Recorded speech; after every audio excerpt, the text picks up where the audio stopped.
Hello, everybody, and welcome to the Open Play Podcast. This is episode 17 of our bi-weekly podcast here. So today we're hoping to talk about the upcoming LVO event, as well as some of our ideas on player-placed terrain at events. But first, we're going to start talking about what we've done with the hobby stuff this week. So I'm going to throw it off to Will. What have you done this week? So Mason can probably post some pictures. I did a 5-man Berserker squad and a Master of Executions that I like to think were pretty gorgeous. Finished them up, gave them to him, and now currently sitting on my desk, dauntingly, is Abaddon, 3 Squig Hog Boys, or a Kill Ring, all of which I have some trepidation about painting. But I'm excited for all of them. I'm probably going to do the Squig Hog Boys so I can run the 18 Squig Hog list, because reasons, and I think I'm going to have Cheryl do the Kill Ring. How about you, Michael? Not a ton. I'm prepping for my GSC build-out. I finally got all the bases that I wanted. I've glued magnets to, I don't know, a good 150 bases at this point, and there's a few more I want to glue magnets to before I get started on all the base work I need to do before I even start building the army. Looking forward to getting all the bases done, though.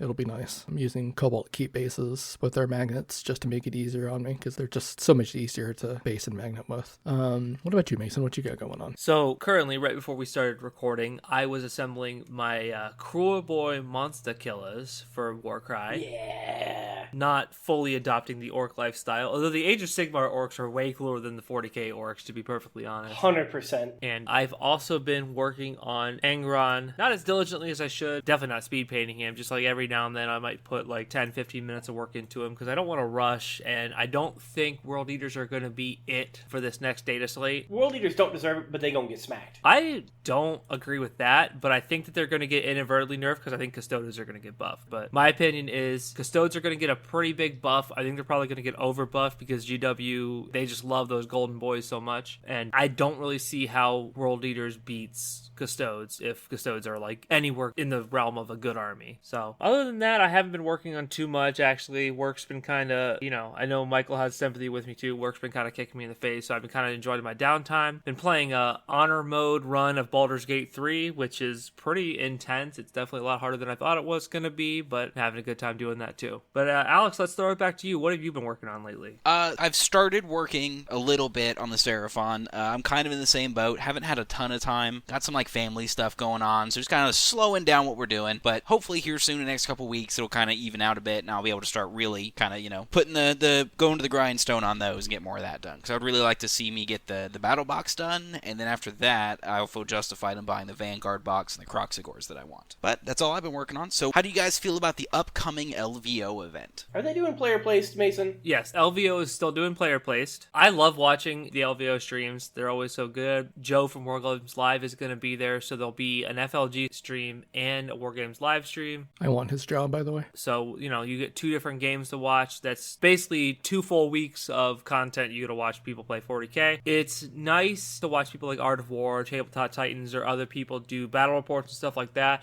But watching like actual real people play without trying to be entertaining, who are just trying to like win at all costs, is super entertaining to me. I end up being more enthralled by that sometimes. This is our Super Bowl Sunday basically for Warhammer fans. For those of you, I think I've referenced it a couple times in the pod before, on YouTube, War Games Live, just to give a shout out, he does a phenomenal job, has high quality camera work, definitely a good place to watch. He usually does a GT every weekend. I don't know how the man's alive.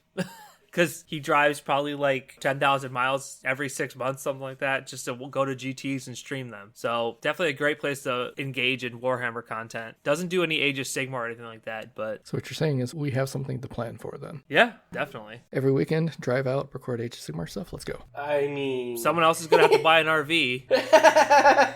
Because I don't have the money for that. Maybe if I sold some of these Warhammer minis. Get a U-Haul truck. It's fine. So, who's going to win LVO this year? Is it going to be Eldari? Is it going to be CSM? Is it going to be a Dark Horse? Is Siegler going to LVO this year? I don't think John Lennon or Siegler are going to LVO this year. What's Brad Chester bringing? He's been playing Ultramarines lately, I think. Hasn't he played some Black Templar too? He might have been playing Black Templar. Jack Harpster's been playing Black Templar lately. I don't know what he's taking to LVO yet. If it's Harpster or Chester with Black Templar at LVO, it's Black Templar sweet. So here's the thing, right? Most of the meta rankings are done on GW terrain. GW terrain is pretty consistently across the board on everything being used. Mm-hmm. I know some places use WTC terrain, but it seems like GW terrain is pretty consistent because, like, hey, surprise, surprise, it's good terrain layouts now. There are firing lines and also places for you to stage. I know the rules for 10th Ed favor shooting, but you can still play a melee army because you still have plenty of places to hide, especially because, like, most people aren't using actual GW layouts where there's holes in all the terrain. People are using first floor closed on windows, which is much better for melee armies. The only way to play the game. Yeah, you can have some holes, but, like, if you actually look at the Leviathan suggestions, there's there's a Swiss cheese buildings. They don't do anything. You basically have to stay 6 inches further back from the surface of the terrain. I honestly think that CSM probably has the edge over Eldari on player place terrain. Agreed. So I don't know how Black Templar fit into that meta, but honestly, like, people like Brad Chester, Jack Carster, the people you mentioned, I assume Manning Chima, the reigning world champion, is going to be there. These people are so good that even if they're not playing the quote-unquote best faction, they still stand a good chance of winning. I mean, I remember Blood Angels were doing a little bit at the going into LVO before, but I don't think anyone expected Blood Angels to win. They were considered like D tier, and then they won.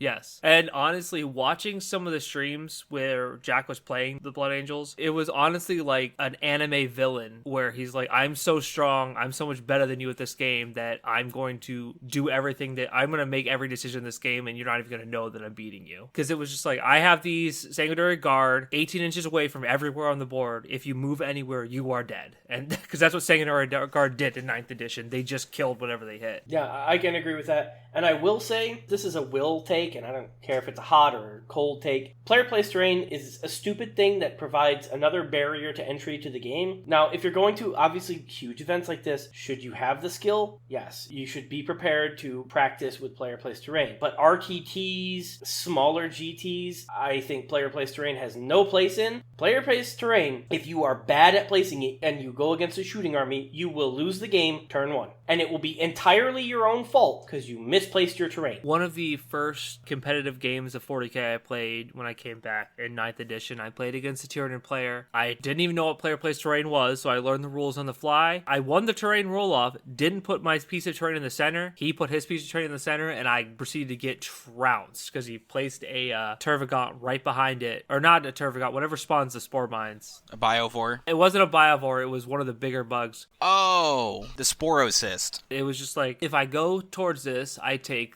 4d3 mortals, and I have to go towards it because it's an objective. So it was like I'm damned if I do, damned if I don't. And now FLG has changed the rules since I think it wasn't in effect at LVO last time, but it was definitely in effect I think it was maybe Cherokee last year. The person going second places 2 pieces of terrain, which is much better because now it's not just I won the dice roll, my piece is going in the center. It's either going to be a big ruin if I'm a melee army or a ammo crate if I'm a shooting army, and I'm going to dictate the entirety of the game because of I won 1 dice roll. Having 2 pieces of terrain right off the bat is super helpful. I can agree with that. I much prefer, like, the terrain rules for 10th are boring because they're all runes. But that being said, they're fine. They give shooting lanes, they give good cover. You can play the game as a shooting or melee army and do alright. Yeah, I mean, I feel as though that it's just like Super Smash Brothers, right? Like, yeah, you can play on these all these exciting maps, but if you play competitive, you're probably playing on Final Destination, no items. If you're playing a competitive game of 10th Ed 40k, you are probably playing on all ruins on your map. Something that I wanted to talk about on this episode, knowing that we're talking about LVO, is what's interesting is the next FLG event,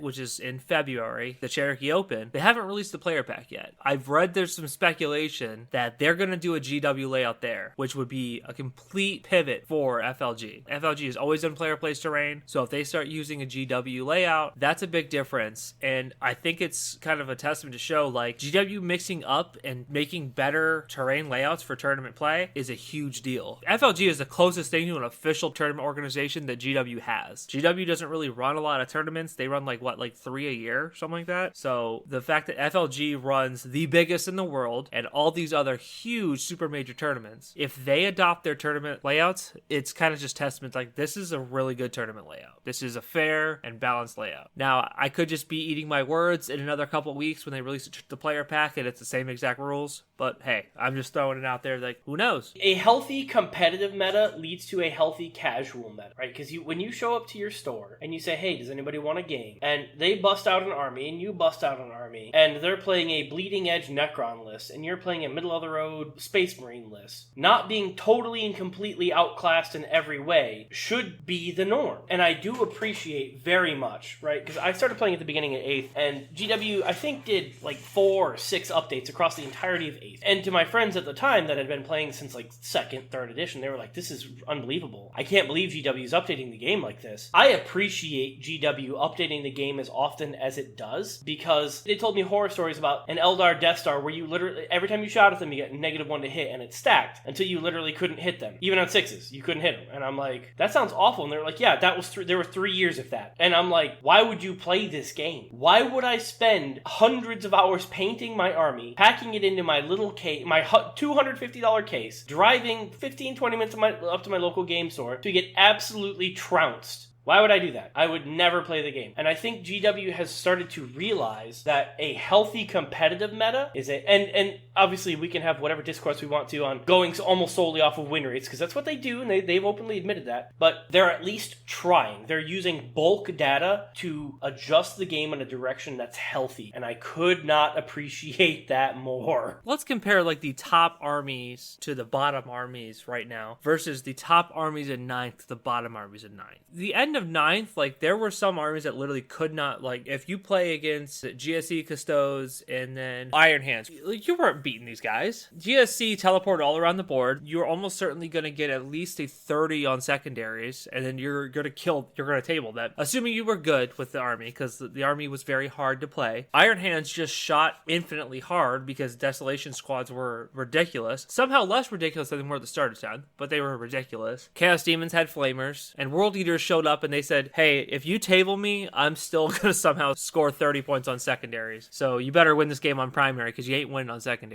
Like, right now, the bottom tier armies, like Admech could theoretically beat an Eldar player. You need to be way better player skill-wise than the Eldar player, but you could do it. And because Eldar's not going to show up to the table with, I put these 3 Rangers in the corner of the board, they're going to scout the enemy in a way that where they can't ever see you, so they're not actually scouting you, but they're going to give me a 15 points in the secondary. Oh, okay, I guess that's fine. I mean, what am I supposed to do about it? You don't have things where you just get automatic 15 points or automatic 45 points on secondaries anymore. Now you have to a little bit fight for it. Deploy teleport homers is close because you know you're going to get that every turn at least. But they have to pick a second secondary that they actually have to work for. Well, balancing around secondaries in general was lazy and a garbage design to the game. Yeah. One of my friends, he played Sisters almost exclusively in 9th. And he was like, my army doesn't feel great because I just win the game because my secondaries say I do. Not because I actually did anything, not because I killed anything, but because I held an objective, because I threw enough nuns with guns on the objective and died over and over. I stand on this point the whole game and I score 100. And it makes perfect sense. And I honestly, this is kind of Will talking, but like I felt the same way with Orks. I built a Green Tide list solely because it just scored points. Mm-hmm. I couldn't kill anything, and that's fine. I just won the game because screw you, you can't kill me fast enough. I feel like 10th has come to a point, if you can't fight, or you can't DACA, or if you're not mobile, you can't play the game, you're not gonna win. Because even my list, I complain a little bit about Orks not being killy enough, but I can play the game. If I want to push you off an objective, well, that's fine. I'm gonna send a bunch of Squig Hog boys and a Beast Boss on Squigosaur over there, and I'm gonna move you off that objective. And I can do that. 10th edition feels currently much healthier than most of 9th did. And that just kind of brings me back to the point of LVO. I'm excited to watch the LVO streams, and I'm excited to see what happens. Yeah, I'm definitely excited to watch the LVO streams too. I do want to piggyback off one thing because I disagree on one particular point, and that's because you have to kill to be good. Because I don't think Necrons, especially after the errata that Michael just posted in chat, I think that they are more of a control army and just focus on pushing you off objectives, being tough and standing in place, and not actually killing anything. But let's talk about this errata because it is pretty aggressive, right? So you're talking the Canoptic Core, the Cryptek or Canoptic models in your unit have the Devastating Wounds ability. Yes, that is the main source of the errata that people are upset about. Couldn't Immortals do something like reliably like 18 mortal wounds every turn with it though? I think it was more than that. So yes, if you were standing on an objective and Immortals could see you from 18 inches away, you took like something in the realm of like 10 to 20 mortal wounds, and then a bunch of also saves, I think. Yeah, that's not okay. I mean, I get why they nerfed it. So the issue with it was that I had heard a couple like really good players were depending on your local meta, they didn't take it because Immortals are made of paper. So if your opponent has indirect, you can't lone op that unit with the lone op strat. So if you have Night Spinners or Whirlwinds or any other sort of indirect fire, you just destroy that unit, and then like that goes from 10 to 20 mortal wounds to like 3 because you kill half the unit with indirect. I'm not going to sit here and pretend like it's not good, and the fact that it's a threat isn't a good thing, but just having 18 Wraiths that park on an objective with 4 up invuln saves, 5 up feel no pains, being just generally tough bodies is pretty good. Now they don't kill that well. I think they're AP 1 or 2. They're not going to go and slaughter your opponent in their entirety, but all they do is got to hold there until the Catan get to the point. That's what they're just going to shift to now, is it's going to be 2 or 3 Catan and then like these 3 warrior blobs, and then the rest is just like stuff to run around and score points. I talked to a couple of the Necron players about this, and their Wraith form for the bombing is quite good, especially that they have fly, they're pretty fast. So what is the problem with them getting nerfed? They're basically the only ones that are going to be able to use this, because they have the canoptic keyword. I don't think that they put out enough shots to make it worth it to give them this. It's not bad. It's a 2 CP stratagem, and you can't attach a lord to them, so you can't make it free. So what, they have 2 shots each? They can have either 1 or 3. The 1 shot already has dev wounds though, right? No, the 3 shot already has dev wounds. So the one that you could give dev wounds to is a 1 shot. 1 shot at strength 4, AP 2. Wait a second. The canoptic court, it says until the end of the phase, weapons equipped by cryptic or canoptic have the devastating wounds of it. Is this only in the shooting phase stratagem? No, it's starter shooting or fight phase. Because if it's in the fight phase, you take Vicious Claws, which have 4 attacks apiece, right? Yeah, so Tesla Immortals were strong because they had sustained hits too, and they rerolled the wound if you were on an objective. So you're not fishing. You had a wombo combo. Right. Maybe in the data slate, they drop this to 1 CP, and it allows Race to kick a little bit above their power level. I will say that it's going to be a little bit harder to do them in melee because they have to be in their power matrix. So you're going to have to be controlling more and more chunks of the map to do that outside of your deployment zone. So unless you can get onto an objective and take it from them and control over half with that, then you're not going to be able to use that on them after a charge. That's a lot of armies, though. That's like demons. And I'm not saying they can't do it. I'm just saying it's another thing to take into account. Using it in the fight phase is going to be much, much harder than using it in the shooting phase and then just shooting from your deployment zone or wherever you're at. It increases the skill cap on an ability. Totally agree. And I'm not saying that's a great thing, because it's not. Raising the skill cap on every army is not optimal. But then again, taking that to 1 CP on Wraiths, that's bad. That, like, 6 Wraiths getting on you after doing a bombing run, it's gonna hurt. Whatever's on that objective is probably not going to be alive for 1 CP and proper setup. That's the thing, though. It requires proper setup. Well, I mean, them also just being OC2 means they can just declare a charge onto the objective you're standing on. And plus the Cryptek, that's 13 OC, so they'll probably take it from you. Unless it's 10 Orc Boys or something stupid, but... That's exactly my point. It is more setup and it is more thought, but I do think that, like, that level of thought, because let's be real, that's not that deep. That level of thought and skill is not inherently bad for the game. That requires you to use your brain and be like, if I do the bombing run and I drop him down to 6 boys, can I do this? Well, yes, I can, but then you gotta rely on your bombing run. So it turns it both into a dice game and a game of skill, which I appreciate. Well, I think, you do have enough shots also to do a little bit of damage with the actual unit itself, too. Boys aren't really known for their toughness. They're known for just existing.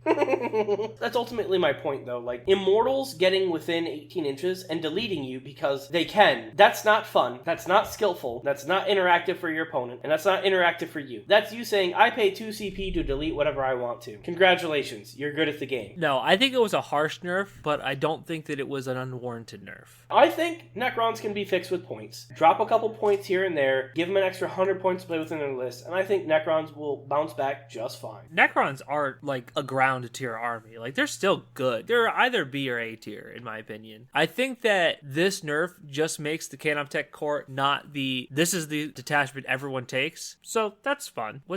I don't remember what the other one is. Is it Hypercrypt? Hypercraft Legion is the one that lets them teleport like 3 units in a 2,000 point game, which isn't horrible by any means. Yeah, okay. So I think that is a very strong... I mean, it's the same thing with Grey Knights. I think it's a high skill cap ability, but is good if you know how to use it. And I think that unit for unit, Necrons have better units than Grey Knights, so I think they'll be able to take more use of this. For 10 points, you can take you can put 4 units in Deep Strike because you take the enhancement. You can reroll ones. Yeah, I mean, you've got a lot of power in this detachment. It's going to be hard to use, and it's going to be easy to punish if your opponent's good at screening and good at forcing you to drop certain places. It's okay to have one good detachment that's also a high skill cap detachment. The best Space Marine detachment is also a high skill cap detachment right now. So Tyranids exist. I don't know anything about Tyranids. I haven't played them yet in time. I have not fought a bug yet, 10th edition either. Alex, you're our resident Tyranid rep. Is there a high skill cap detachment for Tyranids? No,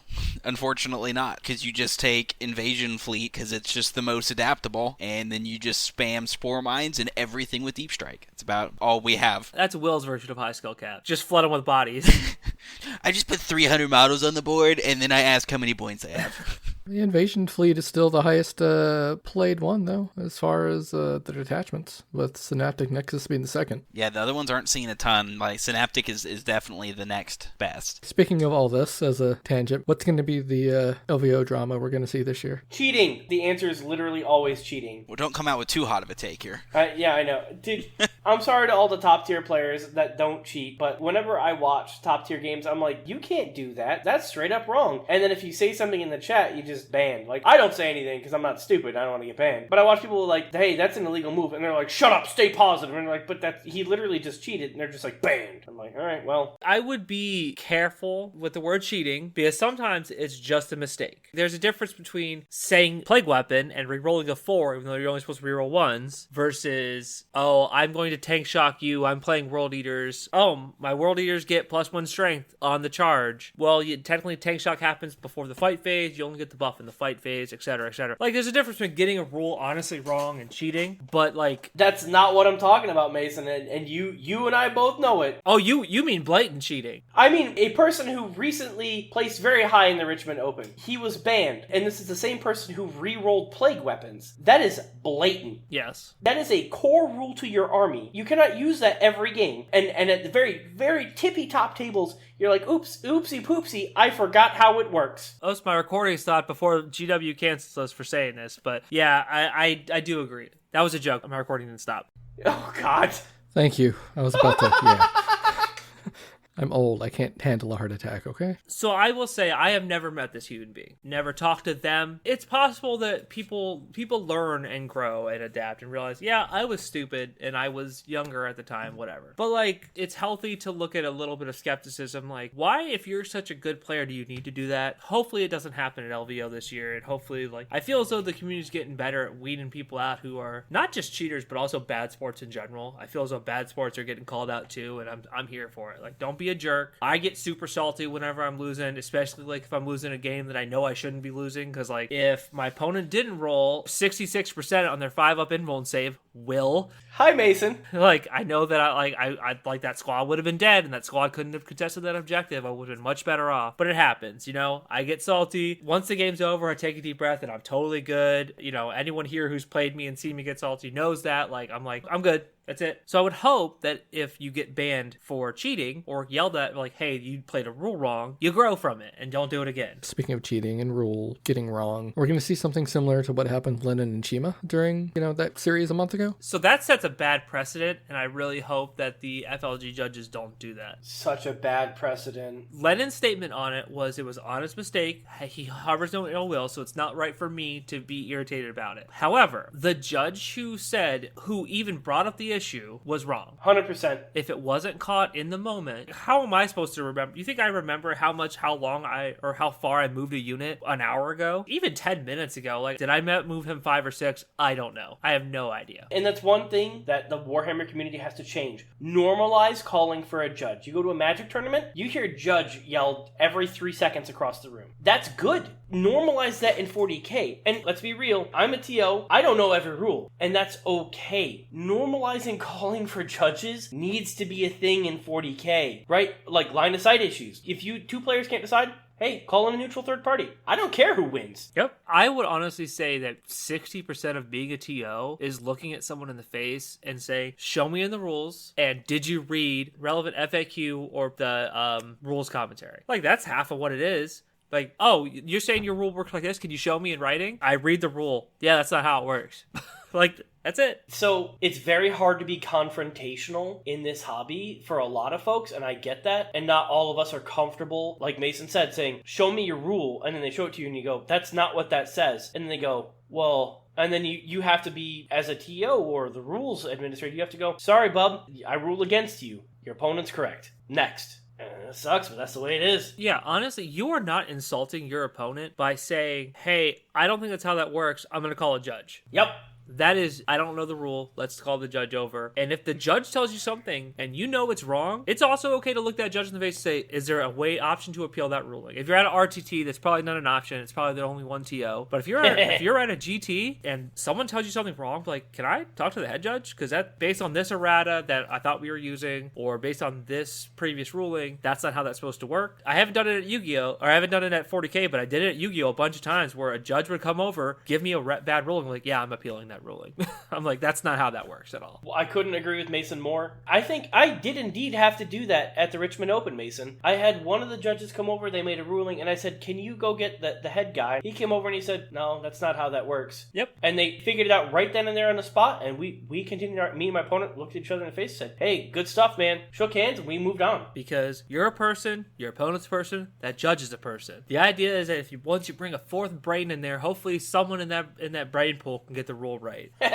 Hopefully. Yeah, so what other things do we expect to see at LVO that may cause big waves? I want interpersonal drama.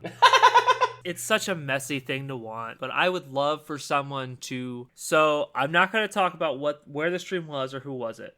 But there was a person who brought an Astraeus tank to the game, and their opponent didn't really understand the rules and kind of like helped himself to a couple takebacks and stuff like that. And the Astraeus player started getting really salty. He didn't just say no, but like they both got really irritated with each other. Like, oh, that's okay. You're just not going to let me do that. I guess whatever it takes to win, right? Like, it's like, what do you mean whatever it takes to win? I let you take back like 4 things. I'm just telling you that's not how it works. You can't just say that I'm going to put these guys where you can't shoot you if I can move and then shoot you. And it was just like, I was like, this is the best thing I've ever seen. I want to get popcorn, watching these guys just yell at each other. Like, it's plastic soldiers, my guys. Like, I understand. Like, I want to win too, but... Mason is 1,000,000,000% correct. Warhammer is inherently a gentlewoman's game. Letting your opponent be like, oh, that was my intent, and if they clearly said it or intended for it or they set up for it, like, okay, yeah, dude, do it. Spend your CP, do your stratagem, whatever, who cares? The second you go, no, that was at the beginning of the movement phase. I know you set up for it, and I know you mentioned it, but you didn't say you were going to do it. Well, guess what? Expect the exact same treatment. Yep. Will is not usually a jerk like that. Mason can attest, and so probably can Alex and Michael. If you say you're going to do something and you forget, whatever, man, just do it. I don't care. Even if it's forgetting you're going to shoot a gun and it's my movement phase, I don't care. Shoot your gun, dude. But the second you go, no, you can't do that, you're half a phase out of step. All right, I'm going to play by the rules too then. You won't have a bad time because I got a pretty good memory. Joke's on you. I don't have guns. Well, yeah. We can play as tight a game as you want, man, but whatever standard you hold me to, I'm going to hold you right back. 100%. That very much feeds into interpersonal drama. If you're going to be a jerk, you should expect that your opponent is going to be a jerk back. And if that's how you want to play, that's how the game's going to get run. And I think Warhammer inherently should be a fun game for both opponent and player. If it's not, what are you doing there? Why are you even here? Go home and paint miniatures, play a game against yourself, and yell at yourself. Some people play to be salty. There is a class of player that does that. Don't show up to our tournaments. Play for fun. You can play to win. We encourage that. But man, don't be a jerk. Don't make other people have a bad time. Rule number 1, don't be a dick. Every time you walk up to the table, look at your opponent, good luck, man. After the game, shake your hand. Good game. Or fist bump because your hands are sweaty. Yes, or fist bump. But like, just extend a player courtesy and saying like, hey, we had a good game. You're both going to try to win. No one shows up to a tournament, especially not a GT. We're going to a cheap GT later this year. I put cheap in quotes, but it's still like going to be like $150 a person, because once you pay for food and hotel room and stuff like that, like it's going to be expensive. No one's paying that much money to go to lose, right? It's not happening. So everyone's going to try to win every game that they possibly can. Maybe, they don't go to an event expecting to win the whole thing, but people are going to try to play hard. I mean, unless you play Imperial Knights, and you're probably playing to lose at this point. Well, yeah, but they'll probably get a little bit of love in the data slate. Hopefully. I say as I look over at my Chainbreaker Lance box that I started to put together, and then Knights got nerfed to the ground. I'm like, well, you're just going to sit right there, buddy. Yeah, I got a Cerastus upstairs, so it's fine. So, along with LVO are going to be the reveals they come out with. What's going to be revealed? What's the next codex that's coming up? Is it Orks and Chaos? Chaos and Orks? What's next? Tau? Dark Angels are coming up. Orks are coming up. So, Dark Angel pre-order goes up this weekend. Next weekend, by the way, for their army box that has the supplement in it. Yep, DA and on Orks. The DA box. Ugh. Do you want 15 Terminators if you already have like 20? Who doesn't want Terminators? I don't think I'll be buying the box. If it was 10 Knights and 5 Deathwing Command Squad, I would buy it, but it's 5 Knights, so it doesn't help me. Yeah. It'll be the other box that didn't get announced, I think, that is the good box. Oh, they have another box coming out? Isn't that other Dark Angel sculpt coming out? What are they called? Companions... Council? You're talking about like the swordsman guys, right? I'm buying those. I'm buying those guys for sure. Is that the Inner Circle people? Yeah. Inner Circle, thank you. Those models are hot. I did not see the release announcement for those. Those are going to be Blade Guard veterans on turbo roids. Yeah, I think they're going to hit really hard. I'm really excited to use those guys. I think that they're going to be super good. The models look great. Me buying them doesn't make me feel bad financially because they're new models as opposed to just buying the new Deathwing Knights box. I already have 10 Deathwing Knights, so it doesn't really help me to have more. So I'm assuming they're going to reveal something orky at this event because Orks are the next codex that are actually up after Dark Angels, which is getting released, New boy sculpts, that's it. No, they're going to reveal the new war boss, which they just straight up already said it's going to be Ulftak from Brutal Cunning, but he's not going to have special rules, just field him as a regular war boss. And then that one was already done, and then they're going to reveal a new mech boss, but they're going to be like, oh, just field him as a big mech. Dude, get out of here, man. So are they going to preview Orks, Custodes, Tau, and CSM? Because, technically all those are listed as spring 2024. I don't know if they're going to do them all. That's a lot of releases. It's LVO, man. LVO gets big announcements. Do they reveal anything for AOS at LVO? Everything's getting revealed. All the game systems, I think, have a reveal at LVO this year. Oh, man, there it is. Let's do some old world reveals. That's what I was going to say. I can't wait to see what Old World's going to get. We're going to be an Old World podcast now. I'm going to go ahead and disconnect. Y'all have fun. GW support for Old World is abysmal, and they've made it very clear that they don't care about them, and they will continue to not care about them as they release 20-plus-year-old resin models. I don't understand that, to be honest with you. Like, are the rules different than what they were before AOS Warhammer Fantasy went away? I have no idea. All I know is that people are excited to play games with less heroes, and I'm like, but half the fun is your hero doing heroic things. So they posted this on their YouTube channel, so you can watch a 1250 point Old World game. So I did. And the points, the scoring, I'm seeing these 4 zeros for the scores. I'm like, wait, it doesn't really go up that high, does it? And sure freaking enough, 950 points here, 1,000 points here. What the heck? Welcome to Warhammer the Old World, where everything's made up and the points don't matter. Yeah. Pretty much. So last year's LVO release, by the way, was the Arbites box for Kill Team, Seraphon release models for AOS, Warcry stuff, Wrath of the Soulforged King, and I think those were the big releases. Wrath of the Soulforged King was a good box. Too bad Vashtor is still bad. He was bad on release. He's bad now. This year it's the same. 40k, Age of Sigmar, Horus Heresy, Warcry, Underworld, and Kill Team all have releases this year at LVO. Well, Age of Sigmar will probably be a decent release. It's probably going to be the next book in that series like they did with Arcs of Omen at the end of 9th edition, because this is the end of 3rd edition for Age of Sigmar. So this coming summer should be 4th edition AOS. We won't get everything, but closer to summer is when we'll start getting 4th edition talk, I'm sure, which will probably be Skaven. I would love Skaven, and there's even talk of a new 40k Xenos army, and I would love for it to be Skaven. It won't be Skaven. That's Copium, 100% Copium. But my god, my Skaven collection would grow so much. I'd just stop playing Orks, straight up. I'd play Skaven in AOS if they got new models. I feel that because my entire Skaven army, almost all of it, is 3D printed, because the official GW models are terrible, and they're fine cast or metal. I feel as though you could kit bash or 3D print a GSC army using Skaven as like the model base, because like it feels like they play kind of similarly. There actually are a couple that I've seen on the internet where people make GSC armies and add mech armies with Skaven, and honestly, I would, boy, man, would that make me happy. So many models. There's a reason why I'm magnetizing like multiple hundreds of bases. Yeah, that's the thing. It's not like a Custodes army, right? Like, to do AdMech or GSC with Skaven, you need so many guys to convert. It'd be a labor of love. Yeah. Or hate. I have 3 combat patrol boxes, and that's still not enough, by the way. I would absolutely love so much for Skaven to be brought to 40k. But I do agree that upon the Age of Sigmar release box, it's going to be Skaven. There's so much hype around Skaven right now, and... Skaven versus who? Stormcast, probably. They're Storm Marines. Who else? I mean, that one Stormcast model with the thing that looks like an Apothecary on the Dragon is a really nice model that just went for pre-order this Saturday. The only army I could see being in the starter box that's not Stormcast would be Cities of Sigmar. Yep, I could see Cities of Sigmar. Totally agree with Mason. But I think it's going to be one of the classic The Human factions and versus. That's the model I'm talking about, by the way. INS Cryptborn, yeah, that's just, I mean, that model makes you want to play Stormcast by itself.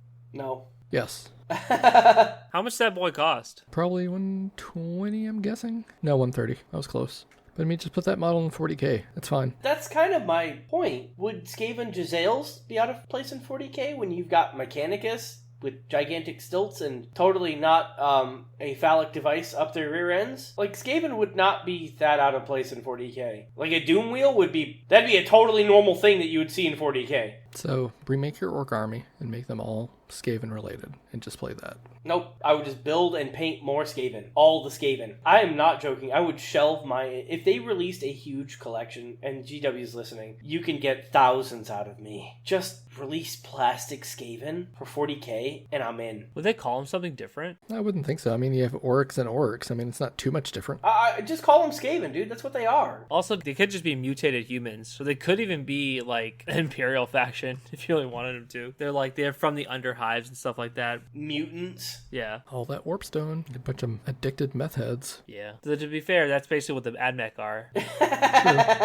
No, I think that there's a lot of potential in Age of Sigmar. I want to play more Age of Sigmar. I disagree with Will. I don't think it's a better game than 40k, but I do think that I think that playing one game of Age of Sigmar once a month would be great, just because it's a fun game. But I like me some 40k. Did I say Age of Sigmar was better? If I did, I don't know if I meant it or if I was just drunk. All right, man. Age of Sigmar is fun. It breaks up the monotony of playing 40k, because I do love 40k. I'm with you. I love 40k, but I love Age of Sigmar a lot, man. I love these models. Hey, look at that graph I just posted, man. That's where Orcs should be. Bottom of the list. Finally, somebody's speaking truth on the podcast. Bone Splitters, Iron Jaws, and Cruel Boys. Good thing I don't play any of those idiots. Yeah, 3 different Orc factions at the bottom of the list, huh? Wow. Let them enjoy their time down there. Orcs in 40k, looking pretty good. Big Wog is up there, though. 51%. Big what? 51%. And Gloom's... So the army that I would play, Gloomspite sits at a perfect 50%. Perfectly balanced, as all things should be. Cities is right below you. But yeah, there's a lot of good AOS factions. I mean, Overlords seem to always be top of the list, though, just with all their stupid flying shooting boats. It's because they got stupid flying shooting boats and guns. They have all the guns. They have no melee. So you have an entirely shooting faction in a game where it's primarily melee. Whee!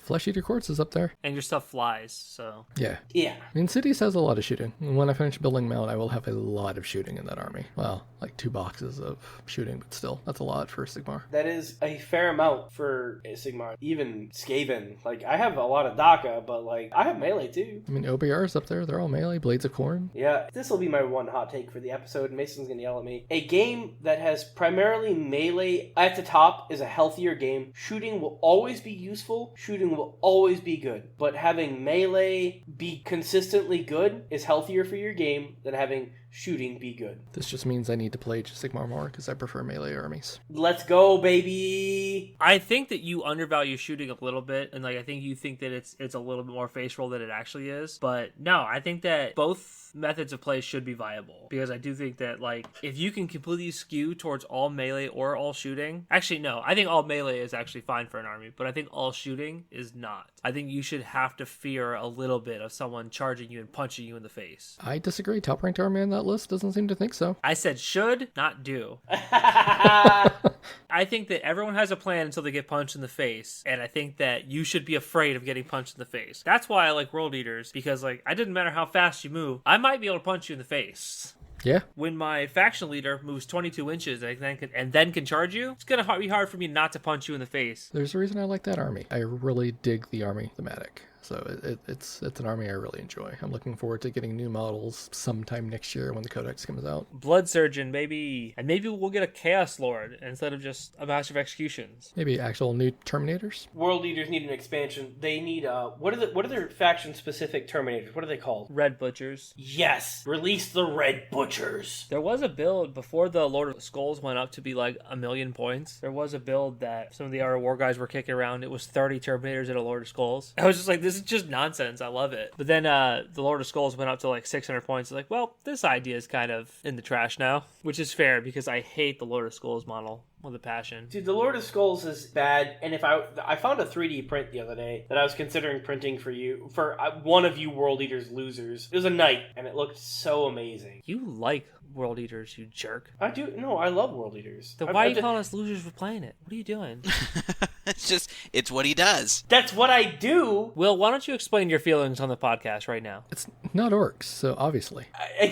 Michael gets me. Michael, you're getting the 3D print. You're on record saying that you would abandon Orks in a second for Skaven. But I don't even believe him. I don't believe him for a second, honestly. You don't have to. It'd be 2 games, and you'd be like, I want to go back to my green boys. No, because Skaven are just rat orcs. I mean, really. Just furry orcs. They're furry orcs that have better DACA. That's their persona. I want to play... Okay. You broke him. That kind of broke me, Michael. That's my persona. All right. That's the highlight of the episode right there, everyone. Wrap it up. All right. Any last minute takes we want to give? Did we want to talk about the Metawatch currently? The meta board? Oh yeah, we should actually talk a little bit more about it. I just want to know what happened on the newcomers one that you posted, where you take the newcomers out. Shit is all over the place in that one now. Is it just because there's less players or what? Because the extremes are out there on that list. The newcomers list you can't use because that's too much variability. Well, no, I'm saying the one where he takes out newcomers. Yes, taking out newcomers, that's what I'm talking about. So you only have old hats, but you can't use that because so many people don't register in BCP, or they're just coming into the hobby with that particular army. You can't use that. No, you don't have a big enough sample size, basically. Thank you. The first one, current meta board before LVO, that is probably as good as you're gonna get. Yeah, because I refuse to believe that AdMech is the second best faction in the game. And I refuse to believe that taking out Orks, newcomers, Orks are the second best faction in the game. I'm sorry. Well, imagine how I feel. Look at Tyranids taking out newcomers. We have a 33% win rate. I'm like, what happened here? Obviously, AdMechs need a nerf. Black Templar need a nerf. Orks need a nerf. Let's go. Tyranids need a nerf. Hey, Will, what's my name in that other Discord that we're in? Incoming Orc nerf? I see it coming now. It's on its way. There's no way. Don't get me wrong. If they hit Malzrag and Squighog Boys, I won't be upset or surprised. But if they hit a bunch of other units, I will be a little upsetty spaghetti and surprised. I mean, you can see the number of players. This is without newcomers. I mean, it's a much more limited number of players. Exactly. You cannot use this data set simply because most people play 2 to 3 GTs a year, maybe. Yeah, I would not say most people go to... last year, I went to 1 GT. You get what I'm saying, though. Most people, whenever I went to the Gem GT, or even the Richmond Open, over half my opponents are like, this is my first ever GT. And I'm like, all right, cool, man. It was my second ever GT, so it's not like I was some kind of old hat at it. Yeah, well, I mean, technically, according to the dashboard, you're a veteran, I think, because if you've been to 2 GTs, I think you count as a veteran. Oh, I'm a veteran of GTs. Whenever we go this year, Mason, I'm an old scarred veteran. Veterans 4+. Oh, it's 4+? All right, well, you're not a veteran then. He's an experienced player.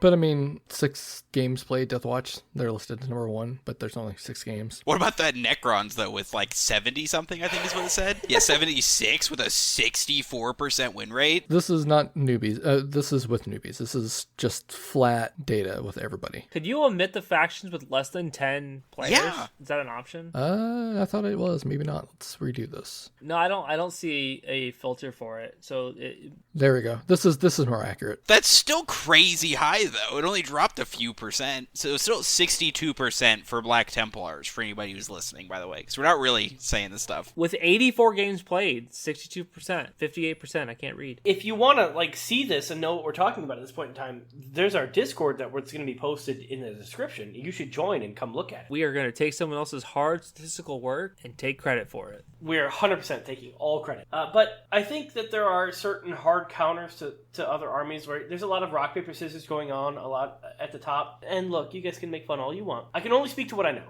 Orks, my high toughness completely destroys Black Templars. They struggle to wound more than half my army. When have you played Black Templars? I fought him yesterday, and his sword brethren, he was like, I'm wounding on 5s. And I'm like, well, my unit of knobs, they're T5, -1 to wound. He's like, I guess I'm wounding on 6s. Oh, yeah, that's the problem. And I'm like, that's my whole army. And he's like, I have no way to wound you. That's the thing. I feel like at the top, there's a lot of rock, paper, scissors going on. Black Templar have excellent shooting, and their melee is very strong. I'm going to be real with you. I don't know how AdMech is number 2 in the meta overview. Yeah, I don't know what's going on with that. I'm very confused. Was their buff recently really good? No. No. Mason, no. Sorry, I was like, I can't think of that. I was trying to think, nah. 8 players had a 4-0 start. That's really good. Skitarii Hunter cohort. I'd like to look at those GTs because I think that AdMech does have that that what's it call it where they have 18 walking chickens. They have one sneaky list that just wins everything. But it's like a $1,500 list or more than that. It's like just buying all the chickens is $1,500. Then you need guys too. It's like a point a dollar, so it's gonna be like $2,000 to get a 2,000 point list. And that right there is what ruins me from playing Assimilation Swarm. The Pyrovores are $50 a pop. Well, you want me to print you some more, big boy? Just let me know. I need to get those assembled at some point. Will, you're single-handedly the reason we're never getting sponsored by GW on this podcast. Pretty much. I'm sorry. GW, look, you sponsor us, and I'll stop talking about it. GW did release an article about, filler models for their armies. But definitely not 3D printing. Let's make that clear. Yeah. No, just filler. Just filler. We're just talking about filler models, that's all. Random stuff you might get from somewhere that you could put in your army to make it look cool. Yeah, you just find it on the street. A random resin arm off the sidewalk and put it on your guy. I'm sure it comes from... It's mana from heaven, for sure. So this is Skitarii Hunter cohort, by the way. If you're going to support the game, guys. GW, just do it. Don't bring the models back from the 80s out. Seriously. Which they just did, so, they're doing that. But they're going to sell. People are going to buy it. All 12 people. I'm sorry, maybe I'm a moron, and I am, so that's fair. Why didn't they just sell square bases for Age of Sigmar model? Because then they couldn't sell more stuff to more people. So they can't allow most of Age of Sigmar in Old World because then they can't sell Old World models. Now who's the one not getting a sponsored Michael? Still you. Am I wrong? That's what it is, right? It's to sell the models, but I feel as though most of the Old World players, all 8 of them, have all the armies anyway. So what are they trying to sell? The problem with selling armies that are from 30 years ago is that the armies have been bought for 30 years. People didn't sell their armies. As a reminder, the armies that are not allowed in Old World that were Old World armies: Skaven, Vampire Courts, Lizardmen, Demons of Chaos, Chaos Dwarves, Ogres, and Dark Elves.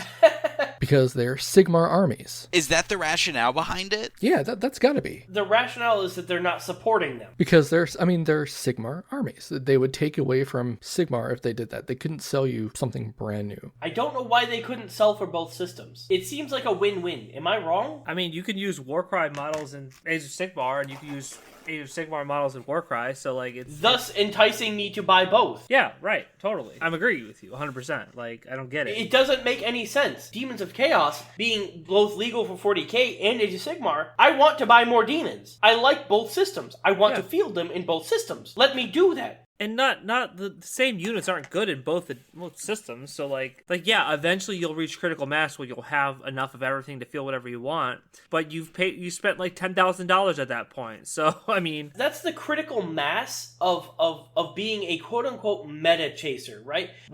So if Orks tomorrow became the number one top dog, I would win every tournament. I would win every GT solely because I only play Orks, and my collection of Orks is so deep. I can pull 3 to 6 of every single unit. And that's okay, because I love that faction. If GW is smart, that would be encouraged. I don't have the brain power of a bunch of guys sitting in a basement in England coming up with this stuff. I just have a podcast, and people legally have to listen to it. So, I mean, I think we're at a good point to stop. But LVO this weekend, we're going to watch the reveals. We'll watch some LVO. We'll talk about it. We'll see what's changing. Hopefully we'll start getting trickles of data slate changes coming in the next 2 weeks minimum. Hopefully some previews this coming week, maybe. I'm hoping there's a leak this week. Yeah, because the list locking for LVO was Friday. So, I mean, they're set with the list they have. So anything that comes out now, doesn't matter. And we'll bash on Old World some more because that's what we do. That's right. Got to teach that old man a lesson. Yes. That and Orks. So, Alex, you want to wrap this up? Thanks, everybody, for listening to our podcast today. Feel free, if you have any suggestions or anything, to email us at the openplaypodcast. Let us know. You can email me directly at alex@openplaypodcast.com. Then we can look at your suggestions if you have anything you want us to talk about. But other than that, thank you guys for listening. Please join our Discord. If you want Mason and I or Alex or Michael to look at your lists, come post your lists. We'll talk about them. And I'm more than happy to talk, especially like Orc lists, more than happy to talk about it. Join our Discord. Email us. We want to talk to you. If it's not Orks, don't talk to Will. He doesn't care. And he'll just tell you it's bad because it's not Orks. Not green enough. You're a loser if you play World Eaters. Direct quote from Will today, actually. It's true, but if you play Salamanders, I'm interested. No. Well, no. The biggest of the Space Marine nerds Will likes, but just regular Space Marine nerds? No. Not nerdy. They have to be really nerdy or Orks. If it has a persona, he's in. Salamanders are all about the dragons, so Good night, everybody. Yep, see you guys. Good night, everyone.